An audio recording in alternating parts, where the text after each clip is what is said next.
Entering answers in XYZ can sometimes be a little bit tricky. The tools are sometimes a little challenging to use. This particular problem is one of those cases, so I wanted to walk through the problem and the use of the tools.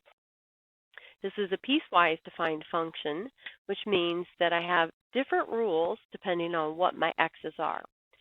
When we have these types of functions, we generally start with that breaking point for each section of the graph.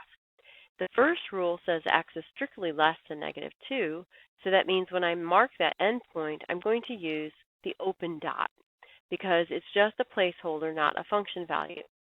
So if x is -2 and I'd put it into the first formula, I would get -3. -2, -3. Make sure you plot the point precisely. Click there and let go. Now we need to finish the rest of the equation, or the rest of that section of the graph. I'm going to choose a line tool because this is a linear equation. It says 1x minus 1. That means the slope is 1.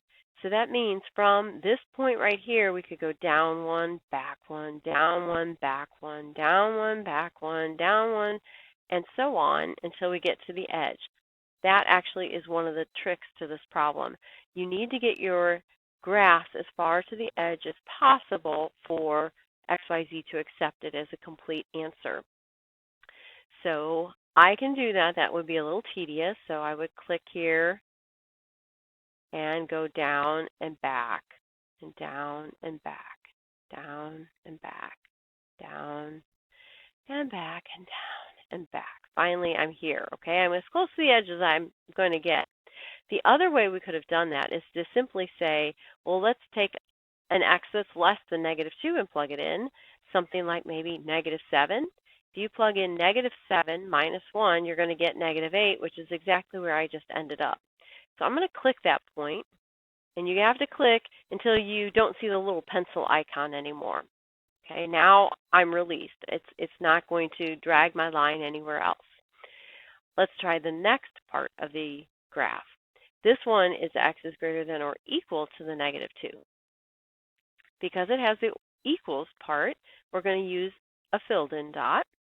And if -2 is plugged into the second part, we're going to get a positive 4 plus 1, which would be 5. So I'm going to click right there. That's -2 and 5. Once again, I could use the slope of -2 down to over 1, or I could say, let's think about what happens when x is 4, way over here on the graph. Well, 4 times -2 would be a -8. -8 plus 1 would be -7. That's probably pretty good. So let's go ahead and use that point. So once again, I choose the line tool.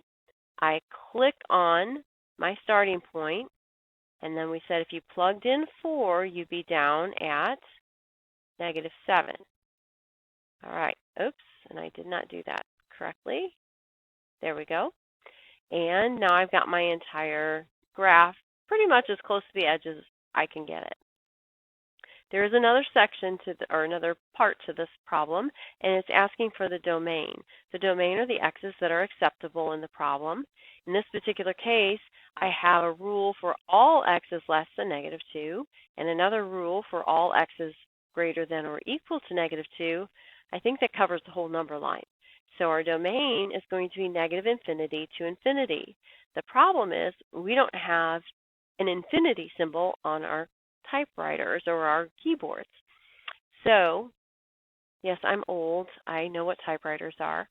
So here I'm going to choose from the palette, from that drop-down menu, parenthesis, negative, infinity, comma, infinity, and save it. All right, and then it shows me the preview. That's exactly what I want it to look like. So I'm going to go ahead and hit submit. And we did a great job. Okay, I hope that helps you understand this problem a little bit better and using the tools. If you continue to have problems or have problems on anything else, don't hesitate to let me know.